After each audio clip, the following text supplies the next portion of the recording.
Hi எல்லாருக்கும் வணக்கம். ஆம், இந்த வீடியோல சிம்பிளா எப்படி ஒரு இமேஜை ஃபோட்டோஷாப்ல சிம்பிளா ஸ்ட்ரெயிட் ஃபார்வர்டா எப்படி பிளாக் அண்ட் ஒயிட்டா சேஞ்ச் பண்றதுன்னு சொல்ல போறேன். சிம்பிள் தான். இந்த ஃபோட்டோ இமேஜ் இருக்கு பாருங்க. நல்ல எனக்கு பிடிச்ச இமேஜ் இது.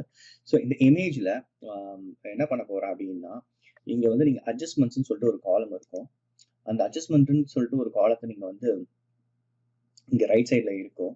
இல்லாட்டி நீங்க வந்து இந்த இமேஜ் கிளிக் ஃபர்ஸ்ட் அன்லாக் பண்ணுங்க. இந்த போர்ஷன் நீங்க கிளிக் பண்ணீங்கன்னா இந்த அட்ஜஸ்ட்மெண்ட்ஸ்ன்றது கிளிக் ஆகும்.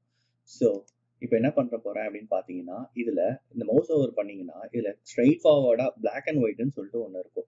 ஒரு ஆப்ஷன் இருக்கும் கமாண்ட். ஸோ இந்த ஃபங்க்ஷன்ஸை நீங்க என்ன பண்ணுங்க, ஜஸ்ட் கிளிக் பண்ணுங்க. கிளிக் பண்ணீங்கனால ஆட்டோமேட்டிக்கா இது பிளாக் அண்ட் ஒயிட்டா மாறிடும்.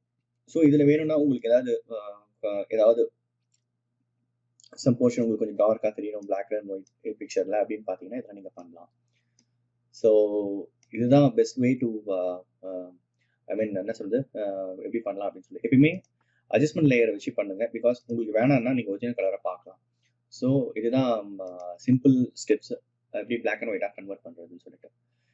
அவ்வளவுதாங்க. இந்த வீடியோ உங்களுக்கு பிடிச்சிருக்கும்னு நினைக்கிறேன். பிடிச்சிருந்தா சப்ஸ்கிரைப் பண்ணுங்க. நன்றி.